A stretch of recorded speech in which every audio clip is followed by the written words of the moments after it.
The soft glow of chandeliers bathed the dining room of La Fontaine, the most prestigious restaurant in Raleigh. Crystal wine glasses clinked, hushed conversations murmured between velvet booths, and a delicate symphony of silverware against porcelain filled the air. The guests here were the elite, the untouchables, the ones who shaped the world with the stroke of a pen or a single phone call. Welcome to Shadow Crime. Before we begin, please like the video and subscribe to the channel so we can continue creating even better content. Thank you so much. All right, let's get started.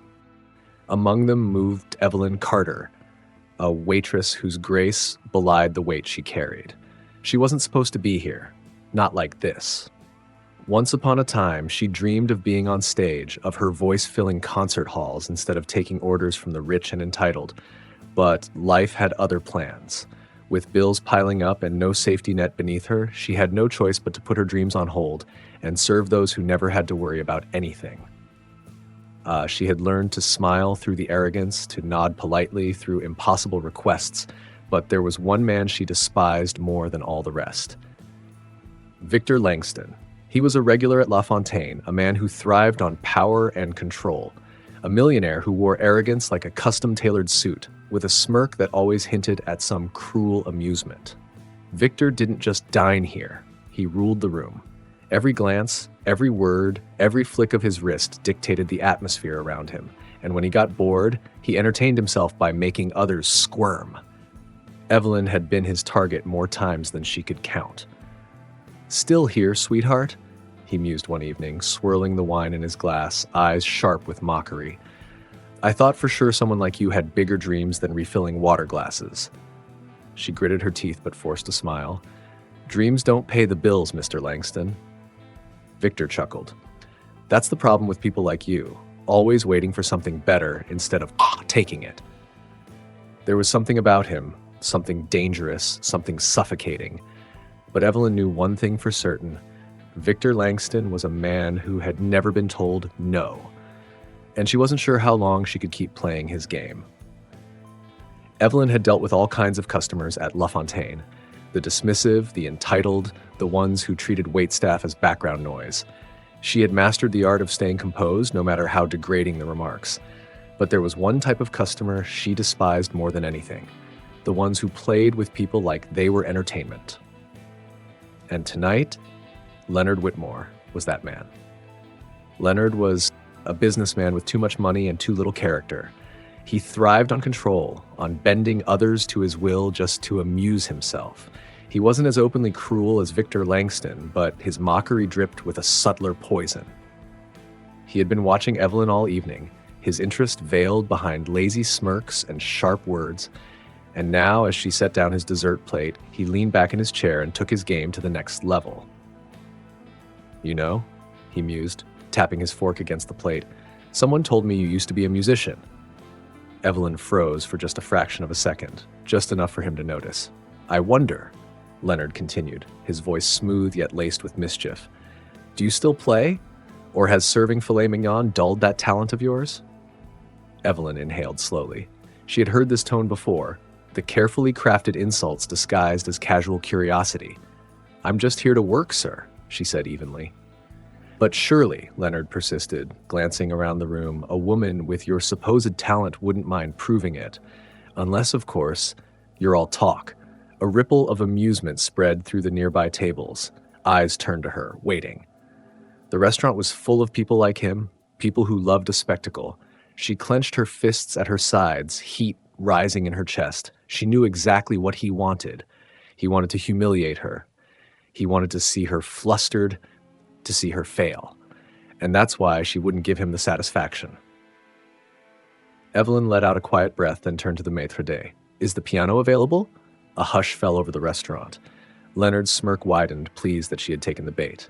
He had no idea what he had just unleashed. Evelyn walked toward the grand piano in the center of the room. It was an exquisite instrument, polished to perfection, untouched except for the occasional live performances from hired musicians. She sat down, fingers hovering over the keys. For a brief moment, doubt crept in. It had been years since she had played for an audience. Years since she had allowed herself to be anything more than a server in a high-end restaurant. But then she looked up. Leonard was watching, arms crossed, waiting for her to fail. And that was all the motivation she needed. She closed her eyes, exhaled, and let her fingers bring the room to silence. Evelyn Carter placed her hands on the piano keys. The smooth ivory surface was familiar yet foreign, like shaking hands with an old friend she hadn't seen in years. A deep breath, a moment of silence. Then she began to play. The first notes of Clair de Lune floated through La Fontaine, soft and tentative at first, like footsteps on a misty morning. Her fingers trembled slightly, unaccustomed to performing under so many expectant eyes, the weight of judgment pressed against her shoulders, Leonard's smirk, the murmurs of the elite, the whispers of doubt creeping into her mind. But then, the music took over. The nerves melted away as her fingers found their rhythm. The gentle rise and fall of the melody wrapped around the room like a delicate embrace, drowning out the clinking glasses, the hushed conversations, the arrogance that had filled the air just moments before. She wasn't just playing the piano. She was breathing life into it. Each note shimmered like moonlight on water, cascading through the restaurant with an effortless grace. The guests, who had been watching her with thinly veiled amusement, grew silent. Waiters paused mid-step. Conversations died down. Even the distant hum of the kitchen seemed to fade. The power had shifted. Evelyn was no longer a waitress humoring a rich man's game. She was an artist, commanding the attention of every soul in the room. A change in Leonard. Leonard Whitmore sat frozen in his seat. At first, he had worn that same condescending smirk, waiting for her to stumble, waiting for the punchline of his cruel joke. But the joke never came. Instead, he found himself caught in something he hadn't expected, something he couldn't control. The arrogance in his eyes flickered, replaced by something dangerously close to admiration. Or perhaps shame. How could he have been so blind? She wasn't just good. She was extraordinary. The girl he had mocked, the girl he had thought insignificant, was now sitting at the grand piano, holding an entire room captive with nothing but the tips of her fingers. Leonard's smirk faded. He shifted in his seat, suddenly feeling exposed, like the power he had wielded so effortlessly had been stripped away. This wasn't how the night was supposed to go. The final notes. As Clair de Lune reached its climax, Evelyn was no longer playing for them. She was playing for herself. For every night she had spent wondering if she had made the wrong choices. For every moment she had convinced herself that her dreams no longer mattered. And now they did. The final notes drifted into silence, hanging in the air like echoes of something sacred, a moment of stillness. Then, applause. It wasn't polite. It wasn't forced. It was raw, stunned, almost hesitant, as if the audience had just realized they had witnessed something rare, something they weren't supposed to see. Evelyn lifted her hands from the keys and turned to face the room. Leonard's expression was no longer smug, no longer amused. He looked at her with something unfamiliar, something dangerously close to regret. For a second, there was only silence. Then, it started as a slow ripple, hesitant yet filled with awe. Then it grew, swelling into a thunderous ovation as guests rose from their seats, their refined, indifferent facades shattered by something they had not expected to witness. A standing ovation. Waiters, who had once walked past Evelyn as if she were invisible, clapped with genuine admiration. The maitre, a man who rarely showed emotion, gave a small nod of respect. Even the head chef peeked out from the kitchen, eyes widened in surprise. Evelyn Carter was no longer just a waitress. She was an artist. Leonard's loss of control. Leonard Whitmore sat frozen in his chair, his grip tightening around his wine glass. This was not how it was supposed to go.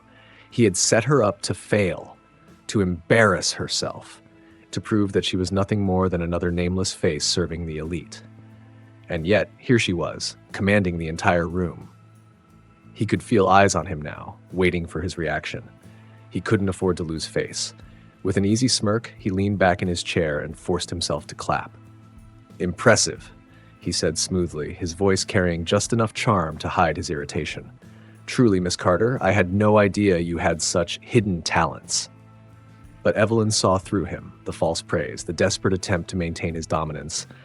It was all a performance, just like the game he had tried to play with her. And tonight, he had lost. Evelyn's perfect response. Evelyn met his gaze, her expression calm but unwavering.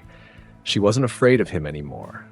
With a small smile, she replied, "Everyone has talent, Mr. Whitmore. The real question is, how do you choose to use it?"